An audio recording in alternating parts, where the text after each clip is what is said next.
Good morning. Today we will start new topic, that is boiling and condensation. So the main objective of today lecture is differentiate between evaporation and boiling and gain familiarity with different type of boiling. Then develop a good understanding of boiling curve and different boiling regimes corresponding to different regime of boiling curve. And finally, calculation of heat flux and its critical value associated with nucleate boiling, and examine the method of boiling heat transfer enhancement. Now, first of all, the difference between evaporation and boiling. So, as far as evaporation is concerned, it occur at it's occur at liquid vapor interface when the vapor pressure is less than its saturation pressure of the liquid at a given temperature. So in evaporation there are two conditions. One is it occur at vapor liquid interface, and second, pressure is less than the saturation pressure of the liquid. So as you can see in this example, we have a glass full of water at 20 degrees centigrade. So the temperature is below its saturation temperature, and the evaporation occur at liquid vapor interface here below its boiling point. But on the other hand, boiling occur at solid liquid interface when the liquid is brought into contact with a surface maintained at temperature sufficiently above the saturation temperature of the liquid. So here, uh, if we give heating from the bottom, so this bottom surface is called heating surface, which is maintained at temperature sufficiently above saturation temperature of the liquid. And actually boiling occur at this solid liquid interface, and it generate bubbles which move in upward direction and finally release vapor in the ambient environment.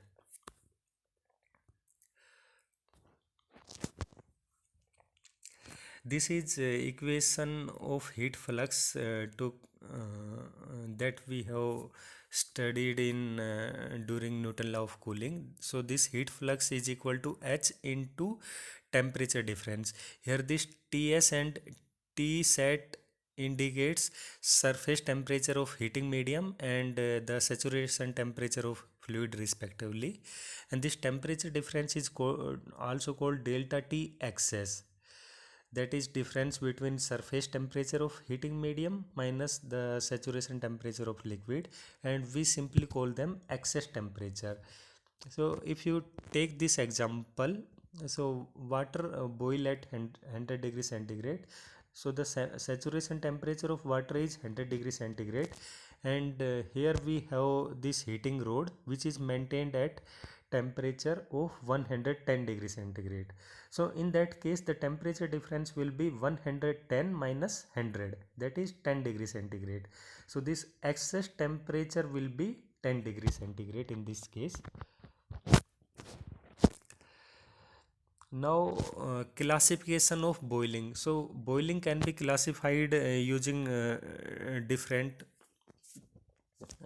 means we classify boiling using the uh, different category different way. So one classification is pool boiling and flow boiling. So in pool boiling, there is absence of bulk fluid flow. Any motion in the fluid is due to natural convection current and the motion of the bubble under the influence of boiling. So here if we take this example, the bottom portion is heating surface. So here bubble generate, and the movement in fluid occur only due to natural convection only. There is no external force which move the fluid.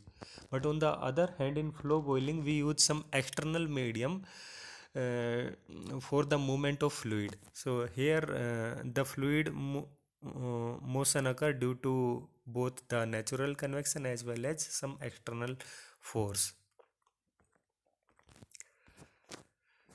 Other classification is subcooled boiling and saturation boiling. Again, as the name suggests, subcooled means the liquid is at its uh, under saturation temperature.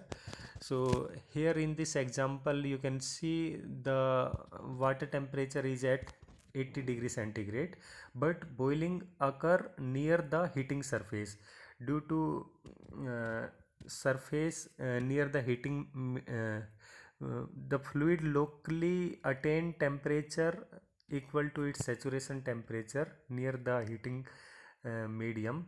So the boiling start occurring near the heating surface due to localized heating and bubble form.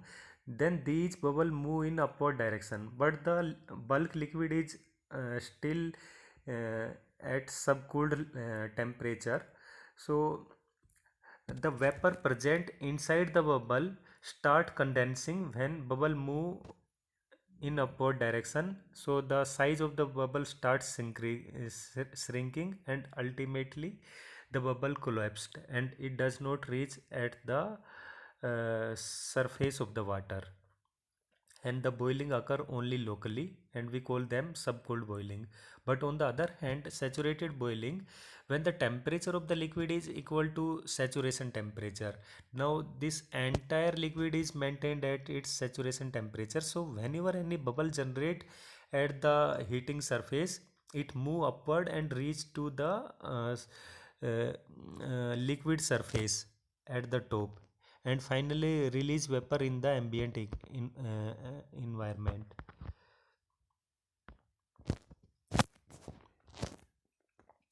Now this pool boiling again have different regimes, and the regimes are natural convection boiling, nucleate boiling, transition boiling and film boiling. So we get these regimes when we increase excess temperature. So initially it start with natural convection boiling, and if we further increase temperature then it jump to nucleate boiling, then again transition boiling and finally film boiling. So these are different regimes. The heat flux can be calculated with the help of this equation, H into excess temperature. This excess temperature is the temperature of heating surface minus the saturation temperature of fluid. So in natural convection boiling, the vaporization occur due to natural convection. There are no bubble formation. But if we again increase the temperature, then bubble formation occurs at the heating surface, and these bubble move in upward direction. So in first the bulk fluid is at subcooled temperature, so these bubble collapsed in the bulk fluid region, and if we further increase the temperature, the proper nucleate boiling starts, where bubble reach to the liquid surface and finally release vapor to the environment. But if we again increase excess temperature, then the heatings at the heating surface, the rate of generation of bubble is very high, and the rate of detachment of the bubble in the liquid is low. So what happened, if the rate of generation of bubble is very high, then the surface is start covering with a vapor layer.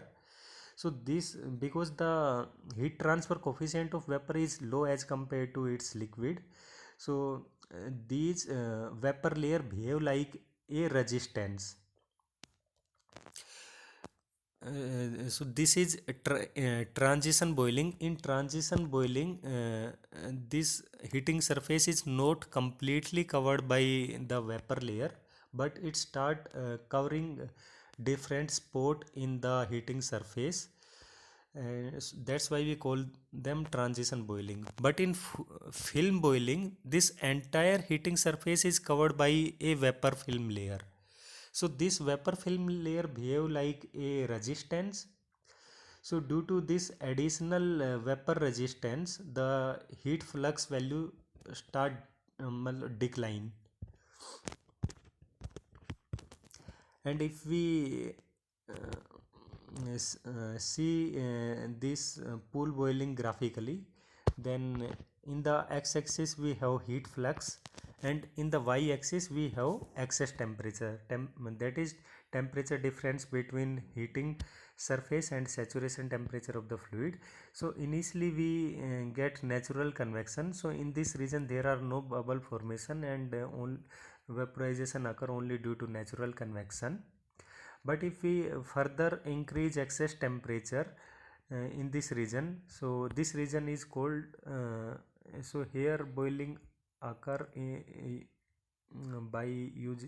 So here we have subcooled boiling.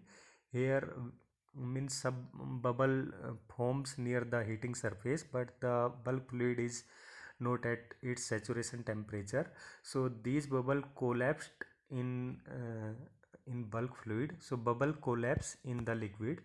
But if we further increase this excess temperature, then bubble rise to free surface. So this entire region is called nucleate boiling region. This A to C, this entire region is called nucleate boiling region. And after that this heating surface start covering with bubble layer, and we get transition boiling regime. Due to this covering, the heat flux start decreasing due to resistance of vapor layer. So here we get maximum heat flux. So this is called maximum heat flux, or we call them critical heat flux. So critical heat flux is that value at which we get maximum value of heat flux, and after that point the heat flux start decreasing due to additional vapor layer on the surface of heating medium. And due to this additional vapor layer, the heat flux start decreasing as we increase excess temperature, and it reach to a minimum value, and this point is called Lee-Eyden-Frost point. Here we get minimum value of heat flux. But what happen after that, the heat flux again start increasing if we increase excess temperature. So the reason for that is that at high temperature the radiation effect is more significant, because radiation depends on temperature raised to power 4. So at high temperature radiation effect is more significant. So here heat transfer mainly occur due to radiation. So this heat flux will continuously increase if we increase the excess temperature.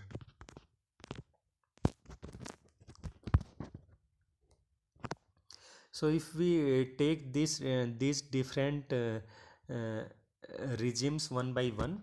So first of all, if we take natural convection boiling, that is this region, to point A on the boiling curve, then bubble do not form on the heating surface until the liquid is heated a few degree above the saturation temperature, about 2 to 6 degrees centigrade for water. And in that the heat transfer occur due to natural convection.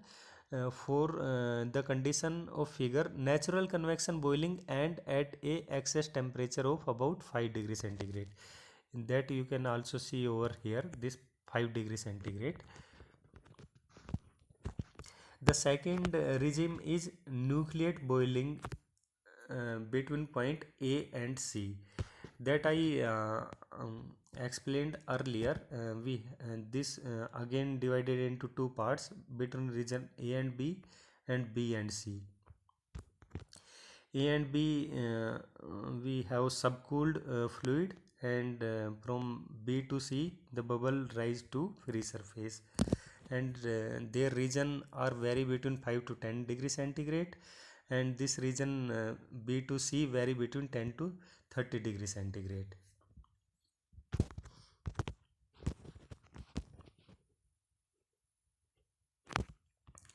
So in region AB, the stirring and agitation caused by entrainment of liquid to the heating surface is primarily responsible for increased heat transfer coefficient.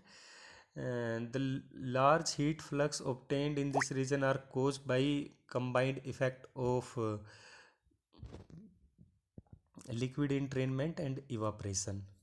In that case, we only have this evaporation, but here liquid entrainment plus evaporation. So here we get high value of heat flux. As you can see here, the slope of this curve is higher than the slope at this region. So this high heat flux is due to agitation in fluid due to movement of bubble. And this point C is called critical heat flux, and is of prime engineering importance because here we get maximum heat flux.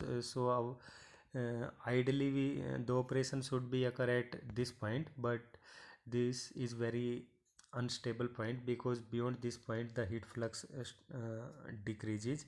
So for a safer side, in industry normally the operation temperature is uh, slightly below the critical heat flux, so that we get stable operation as well as high value of heat flux.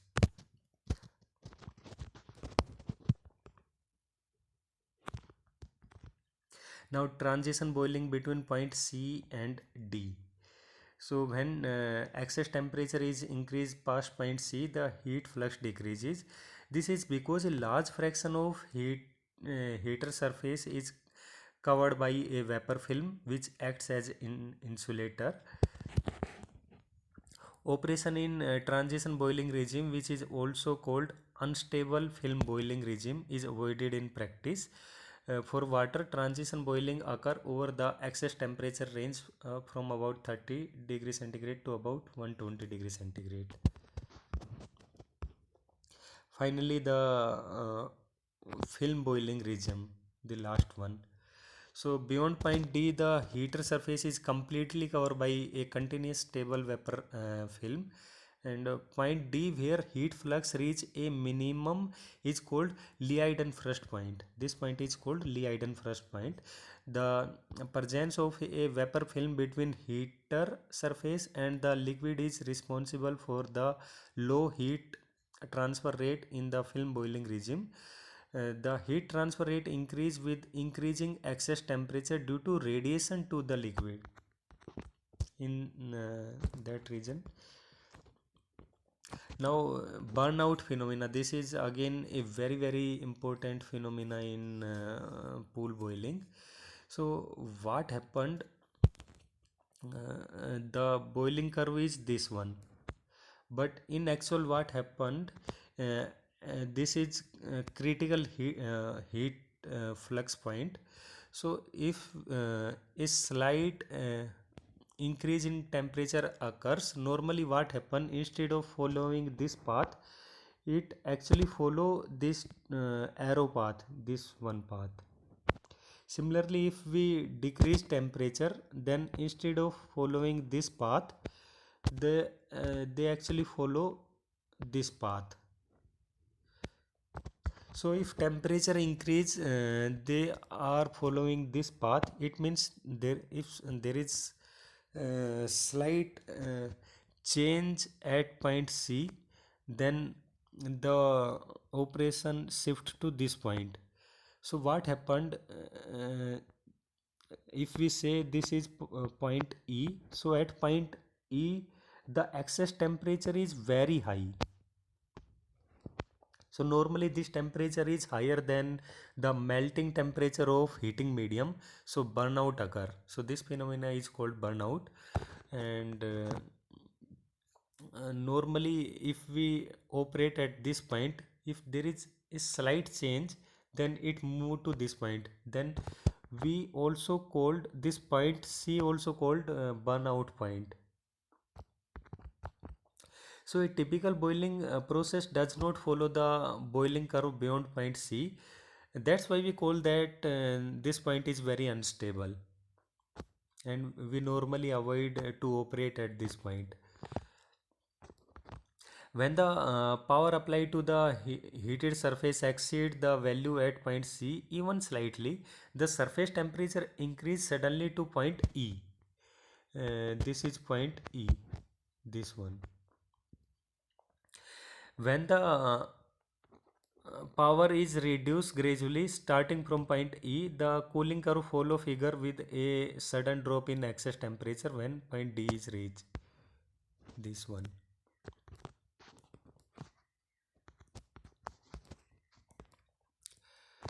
Now, any attempt to increase the heat flux beyond Qmax will cause the operation point on the boiling curve to jump suddenly from point C to point E.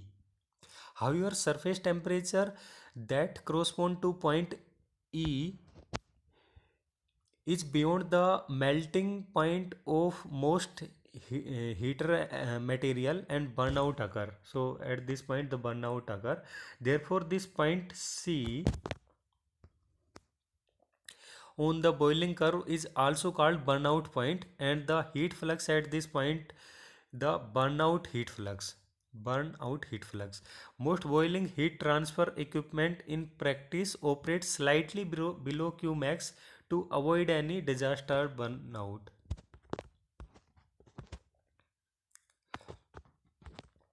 Now, heat transfer correlation in pool boiling. So different relation are used to determine the heat flux in different boiling regime, because different boiling regime have different characteristics. So we cannot use one equation to calculate heat transfer in all the regimes, and we use different correlations. Again, in boiling and condensation we normally use correlation to calculate heat transfer, because due to multiple complications. As far as the first regime, that is natural convection is concerned, there are no bubble formation, and in this region this the calculation of heat transfer is much easier, and we can simply use Newton law of cooling to calculate heat flux in this region. But the remaining region are much more complicated, and on these region we have to use some correlation to calculate heat transfer.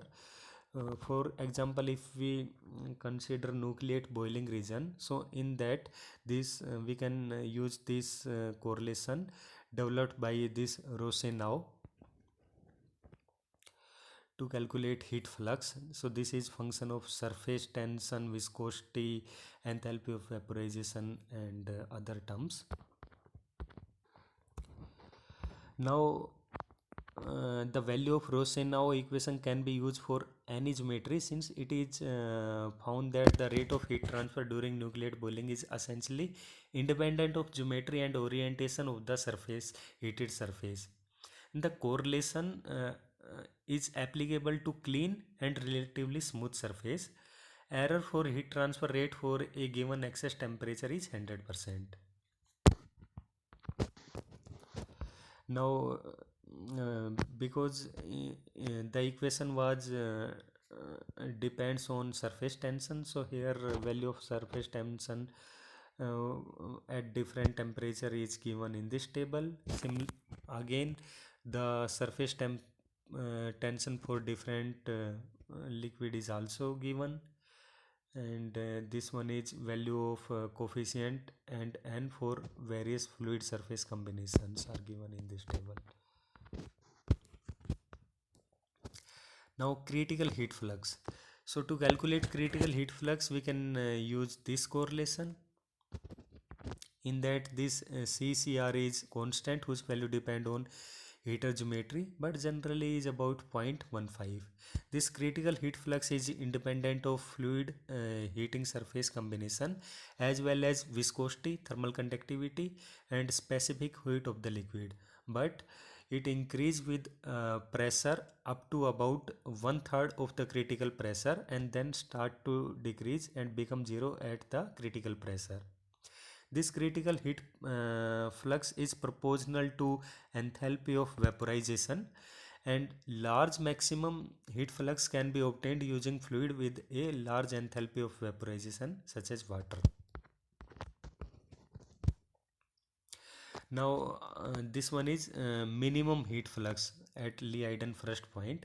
So the minimum heat flux which occur at Lee-Leiden-Frost point is of practical interest since it represents the lower limit for the heat flux in the film boiling regime. So for that we can use this correlation. This relation above can be in error by 50% or more.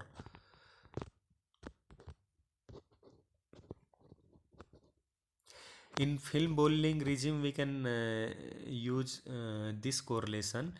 So the heat flux for film boiling on a horizontal cylinder or sphere of diameter d is given by this equation. So if we have horizontal cylinder, then value of this C film can be taken as 0.62, and for sphere its value can be taken as 0.67. At high surface temperature, typically about 300 degrees centigrade, heat transfer across the vapor film by radiation becomes significant and need to be considered. So now here heat flux is due to convection and due to radiation.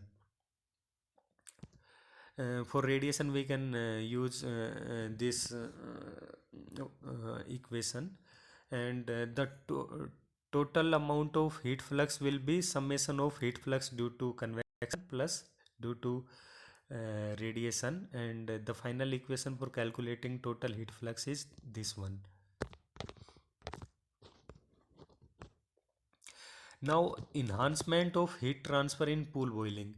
So this as you know, in pool boiling there are generation of bubble. So this generation or formation of bubble is also depend upon the surface geometry or roughness of the surface. So practically we can increase this heat transfer in or rate of generation of bubble in that. So the rate of heat transfer in the nucleate boiling regime strongly depend on number of active nucleate site on the surface and the rate of bubble formation at each side. Therefore, modification that enhance nucleation on the heating surface will also enhance heat transfer in nucleate boiling. So any irregularity on the heating surface, including surface roughness and dirt, serve as additional nucleation site during boiling. The effect of surface roughness is observed to decay with time. So we can use artificial surface which has high roughness or active nucleation site. So the surface that provide enhanced heat transfer in nucleate boiling permanently are being manufactured and available in the market. Heat transfer can be enhanced by a factor of up to 10 during nucleate boiling, and the critical heat flux by a factor of 3. The use of finned surface is also known to enhance nucleate boiling heat transfer and the maximum heat flux. So boiling heat transfer can also be enhanced by other techniques such as mechanical agitation and surface vibration. These techniques are not practical, however, because of complication involved. So we can use surface which give more nucleation site is the most practical approach. Other approach are use of mechanical agitation and surface vibration to increase this heat flux. Now second is flow boiling. So in flow boiling we apply some external force for the movement of the fluid. So flow boiling is further classified as external or internal flow boiling. In external flow boiling over a plate or cylinder is similar to pool boiling, but the added motion increase both the nucleate boiling heat flux and maximum heat flux considerably. Because we are here applying external force for the movement of liquid, so that ultimately increase heat transfer coefficient and we get high amount of heat flux as compared to pool boiling. The higher the velocity, the higher the nucleate boiling heat flux and the critical heat flux. So this is for external boiling flow boiling. But as far as internal boiling flow boiling is concerned, because in external boiling whatever bubble generate, they move, uh, uh, they just move upward and leave the liquid. But if the fluid is internal, then both the vapor and liquid have to stay together. So in internal flow we get entirely different characteristics. So for internal flow, commonly referred to as two phase flow, is much more complicated in nature because there is no free surface for the vapor to escape, and thus both the liquid and the vapor are forced to flow together. So here they have to force to flow together. But in case of external flow, because there are vapor are not bound to stay together, they just escaped. But in internal flow, both the vapor and liquid have to stay flow together. Now again, there are different regimes for flow boiling. They are liquid single phase flow, bubble flow, slug flow, annular flow, mist flow, vapor single phase flow.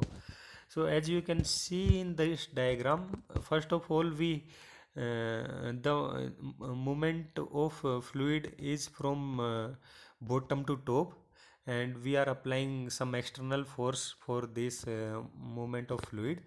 So in the starting we have all liquid, but and we get heat transfer due to natural convection. But as temperature increase, the formation of bubble starts and we get bubbly flow, and after that we get slug flow, in which the bubbles are much high in number.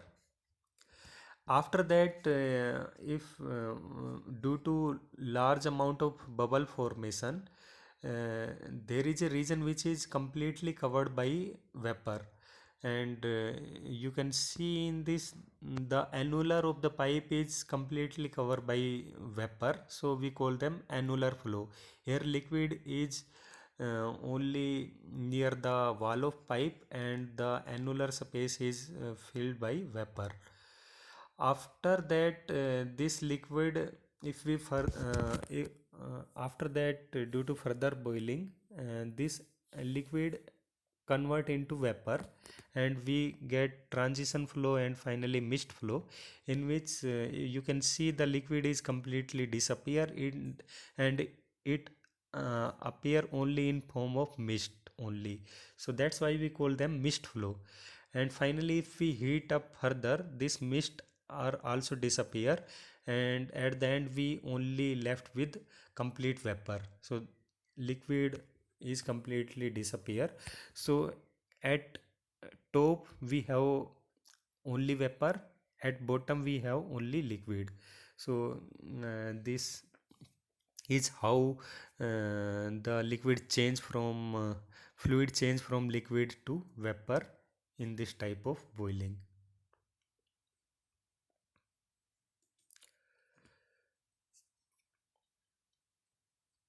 So again, these are individual regimes are explained in this slide. So this is end of today lecture. Thank you.